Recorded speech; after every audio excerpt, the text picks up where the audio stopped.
Hello. In this film, we're going to talk about lighting for television. Lighting's a specialist craft, and it's not likely that producers would be asked to put lanterns into position or to know all the highly technical aspects which a lighting director must have at his fingertips. What producers should know, however, is the basic way in which a lighting director achieves his effects. If the problems of lighting are borne in mind at the planning stage of a production, studio rehearsals will go much more smoothly, because artists' moves, camera angles and boom positions will all be geared towards a well-lit show. First of all, then, let's take a detailed look at the way in which a straightforward close-up can be lit effectively. This is a relatively simple lighting job, but if you fully understand the basic principles involved and the terms used, you'll have a very good idea of the theory behind the most complex lighting situations. It would be difficult to show you exactly how I'm lit now, because, normally speaking, and for obvious reasons, lights are placed so that they will not be enshot. So we've designed a special miniature set. The relative position of each lantern and the effect it has on the subject to be lit is exactly the same as it would be in a full-scale set. Although it follows that because they're working so close to the subject, the lanterns aren't as large or powerful as they would otherwise be. Now, in the right foreground, you can see a small lighting console, by means of which the lighting director can switch on selected lanterns and control their intensity. In a good close-up, the features are clearly seen, particularly the eyes, and the subject is well separated from the background. Unless you're aiming for a particular effect, it's also important that the close-up should be a flattering one. All performers will be happier if they know they're looking their best on the screen. The first light to be selected is the key light. This is the strongest light used, and its position is determined largely by the effect you wish to create. Watch while we demonstrate different positions and the varying sculptural effects they'll have on Gillian, our model. First of all, a frontal key light, which might suggest direct sunshine. And now the key light moves rather more to one side. And now it moves further round. And now the key light moves so far round that it's almost behind Gillian. And we end up with this very dramatic shot. As you'll have noticed, the shot has become more and more dramatic or sculptural as the key light has moved further and further to the side. Which key light position shall we use to light our close-up? In a set representing a room, for instance, the key light direction must be predetermined by a window from which the light must appear to come. In a night scene, the main source of light might appear to be a practical lamp on the set. And, as we indicated earlier, a feeling of brilliant sunshine can be given by using a frontal key light. In the case of a close-up, without any of these governing factors, the key light is, quite simply, positioned to gain the most flattering results. Artistically, it's better to key a picture from the side rather than directly from the front. The picture gains modeling it's not so flat. And incidentally, the problems of shadows cast by cameras and sound booms are not so great.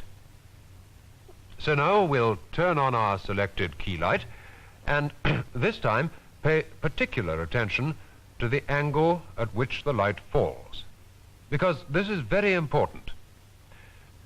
Here's our close-up, and you can see exactly what effect our chosen key light has. The picture is quite clear in terms of there being enough illumination. But look at those areas of heavy shadow on the side away from the light, particularly the nose shadow. And notice as well the lack of separation between Gillian and the background. What can be done to improve the picture? First, the heavy shadows can be counteracted by throwing a soft light called fill light, which controls the contrast created by the key light. Watch as we bring the fill light up, and you'll see its position in relation to our close-up camera and key light, close to the camera on the side away from the key light. This fill light isn't as strong as the key light. If it were, it would create a flat effect. It should be adjusted until it's just strong enough to soften the shadows and reveal the contour of the face and hair on the off-key side. Let's watch the effect on our close-up as we bring the fill light up to the right intensity, turn it off, and bring it up again. We now have a much better picture of Gillian. And there are no secondary shadows. This is because the fill light is positioned close to the camera. There's still room for improvement, though. Look at the lack of separation between Gillian's head, shoulders, and the background. To achieve this separation, we use another source of light from behind and above the subject. You turn it on, and you can see that it lights the top of the head and clearly separates Gillian from the background. Now the backlight's off again, and you can see the difference as it's turned on once more. Once again, the angle at which that light falls is very important. If the angle is too steep, as there, it'll cast unattractive shadows on the neck and chest. Perhaps you can see this more clearly without the key light. On the other hand, if the angle of the backlight is too shallow, the light will catch the lens of the camera and cause what is known as lens flare. While this single backlight would normally be enough for a male subject, an even better result can be obtained on a pretty young lady if we use two backlights, one on either side. Because these two will light the sides of her hair as well as the top of her head. Again, the two lights must be carefully positioned, because if they're too far round to the side, as they are now, you're going to get an ugly highlight on the nose, and particularly if Gillian turns her head, as she has now done. Let's just position our backlights correctly again and have another look at our close-up. See how the head now has a definite shape, completely distinguishable from the background, and how the hair has gained attractive highlights. Just to remind you, here's how the shot looked without backlight. And now with backlight, well, now you've seen exactly how to light a close-up of a pretty girl in the most flattering way. And you've also learnt the basic principles of what is known as three-point lighting. This is a slightly misleading term, as in the case of backlight, more than one light has been used, but they achieve a single function. Any still photographers will have realized that this three-point method of lighting is essentially the same as that used in taking portraits.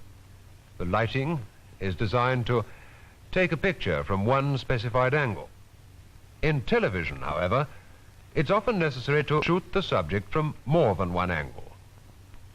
If we were to take a profile shot of Gillian, using the camera you can see at the right of the picture, the result would be much more contrasty than our frontal shot. They don't match up at all well.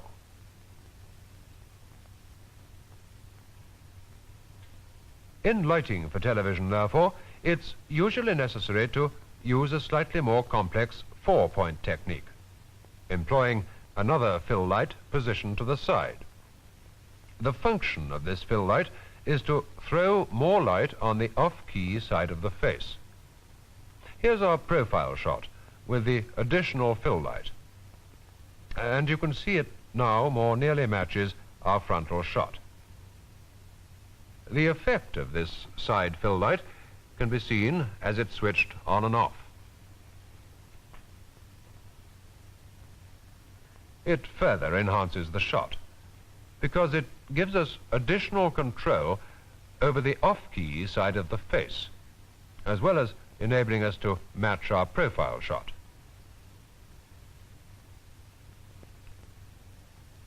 For now, Gillian is fully lit for a television situation. She can turn her head freely without spoiling the picture. And she can also be shot from various angles, and the close-ups will match one another. Next, we must give our attention to the background of the shot. It's important to realize that this should be lit independently. And for this reason, our model is 6 feet away from the backing. And this is a general rule. Never place an artist right up against the backing. Producers can help here by seeing that this difficult lighting situation does not arise. The use of a floor light, graduating the light on our background, will immediately enhance our picture. Notice the effect that the change of brightness on the background has on our picture as this floor light is varied in intensity. And the imaginative use of shadow patterns thrown by a simple projector will add further interest to a plain backing. The density of these shadows can be controlled by the use of the floor light. We've now established in some detail the principles of lighting a close-up for television. We've seen that by the choice of key light direction, with backlight and balancing out with fill light, we can create almost any atmosphere we wish.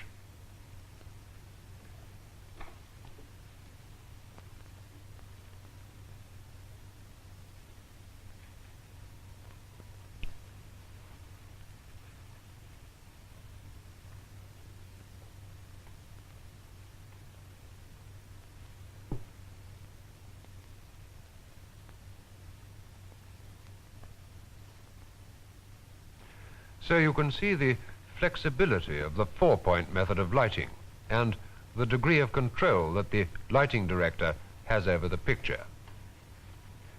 Exactly the same principles apply under normal studio conditions as in our miniatures set. Here am I about to be lit by normal studio lighting. First of all, the key light, then the camera fill light, the backlight, the side fill light, and the background. I expect you're aware how extremely important it is that your production should be well lit. There are many ways in which producers can help the lighting director to achieve this. Take lighting into consideration when you're planning moves for artists and cameras. Remember that in television, a subject is lit according to the direction in which he's going to face. So don't let your artists make unscheduled moves. You can't really blame the lighting director if you can't see me properly.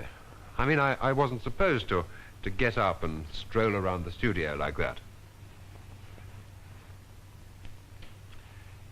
It may be very tempting to snatch unplanned camera shots, but there's a very great likelihood that such shots won't match the planned ones and will involve the lighting director in a time-wasting major relight.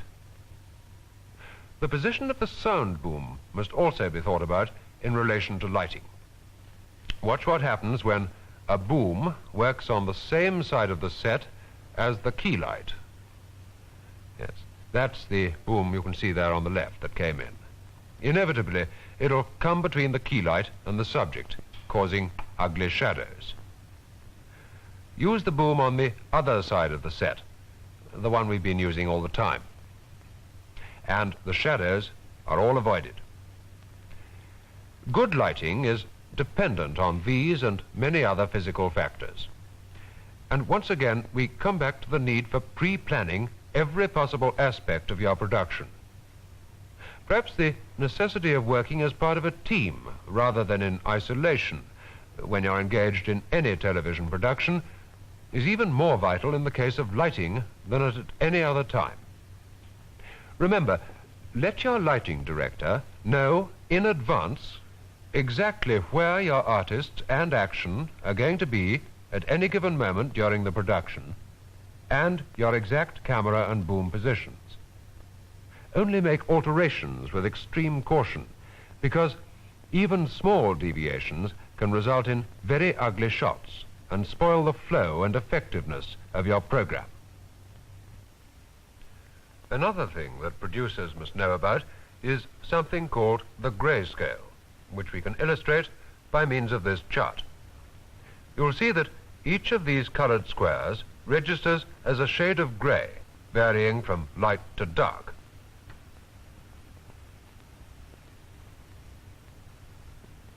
The tone of his distinct case.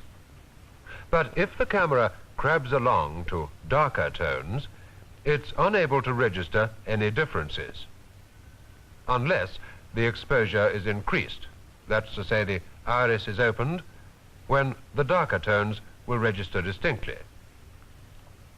If we now crab back to the lighter tones, with the camera still opened up, you will see that these in their turn are indistinguishable. If we stop down far enough to be able to see the differences in the light tones, the dark tones become indistinguishable.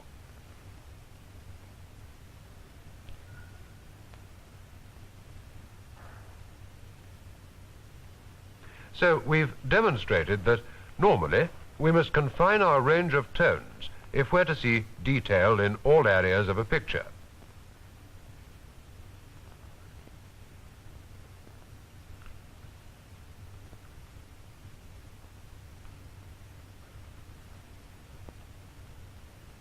When we showed you the color chart, it was flat lit.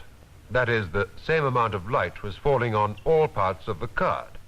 In television, this type of flat lighting is rarely used because it provides the most uninteresting pictures. Good lighting, as you saw earlier, is a matter of creating light and shade. And by doing this, we increase the contrast already present in the scene. Let's go back to the color chart, and you'll see that if we light one half to a higher level than the other, we increase the contrast and lose detail at one or other end of the scale. Here, the additional light has overexposed the light colors, whilst leaving us still distinguishable.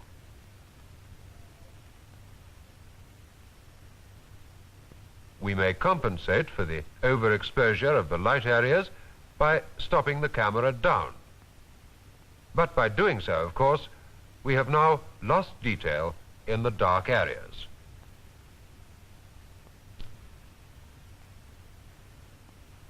This factor of lighting for television, the deliberate creation of light and shade, further limits the range of tones that can effectively be used.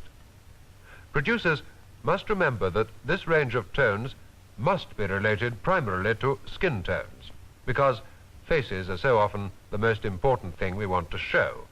And whether these skin tones are light or dark, they should register accurately within the grayscale. And you'll notice that they should be neither the lightest nor the darkest tone employed.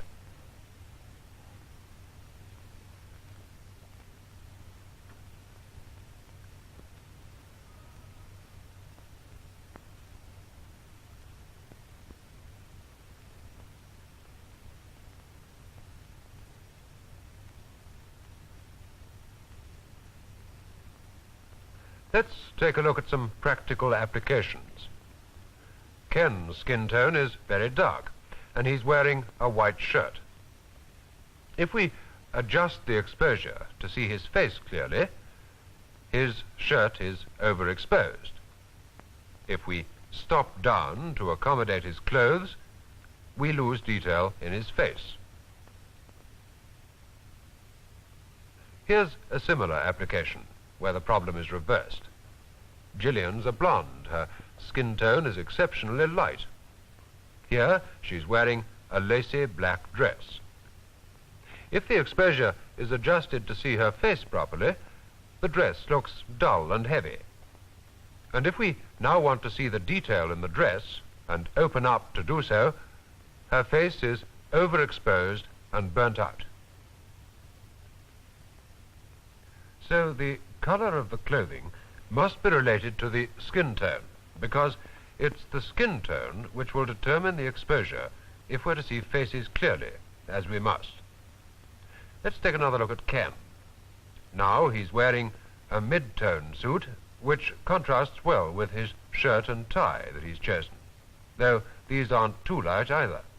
And though the effect is still fairly light, we've resolved all the tones in the picture. That is, we can see all the details clearly in both the darker and lighter areas. We're working within an acceptable contrast range. Gillian's changed her dress too, and this time it's emerald green, which registers as a fairly dark mid-tone. Once again, we've an interesting picture with plenty of contrast, and we've resolved all the tones in the picture. Everything I've said about balancing the grayscale in relation to skin tones and clothing applies equally to sets and props. And here again, it's up to the producer to inform the designer exactly what he wants to show on the screen and the atmosphere he'd like to create. And then the designer, too, can play his part in ensuring a well-lit show.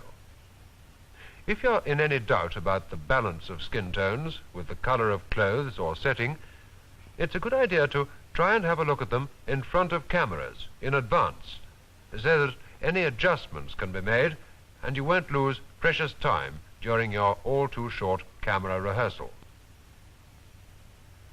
So far in this program, we've talked in some detail about how to light a close-up for television, and we've mentioned some of the ways in which a producer can help his lighting director.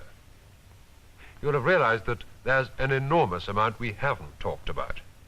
Lighting for television is a very, very complex craft, and it would be impossible to try and break down the exact techniques involved in lighting every possible situation.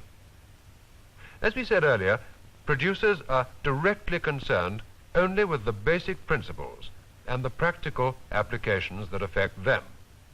But they should also be aware of exactly how much lighting can do to establish mood and atmosphere in their programs. So sit back and watch while we transfer you to a Spanish courtyard setting.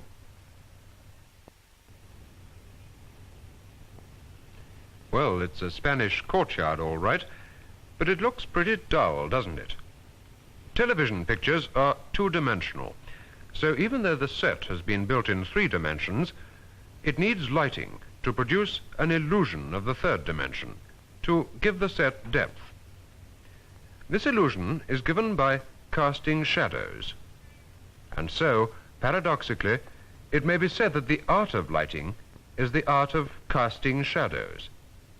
The area and density of these shadows is all important. Here, they're of minimum area and density. We have established what is known as a high-key scene. Not only does lighting give a scene depth, it also establishes the time of day, mood, and atmosphere. At the flick of a switch, we know that it's a brilliant summer's day. We have an illusion of hot sun, with shadows lurking in the archways.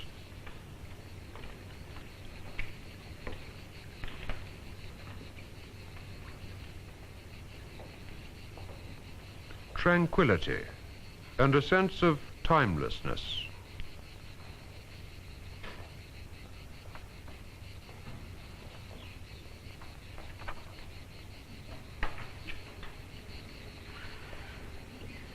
silence, except for the splash of the fountain and the ceaseless hum of the cicadas. Our own imagination begins to take us further. It's siesta time, the whole world sleeping, or almost the whole world. These two must be on holiday, not used to siesta. The long, hot afternoon wears on, and soon it will be evening.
Well, there it is. The illusion's gone. No more music, no more moonlight. We're back on a television set in a television studio. We hope you enjoyed the entertainment and also realized just how much lighting can do to create atmosphere, environment, and mood. In television, it's hard to know where substance ends and illusion begins. And lighting is the very substance of illusion. It works for you. It lifts ordinary, everyday fabric of a studio into something that will enchant the eye, catch the imagination, and hold the interest. And this surely is the aim of any television production.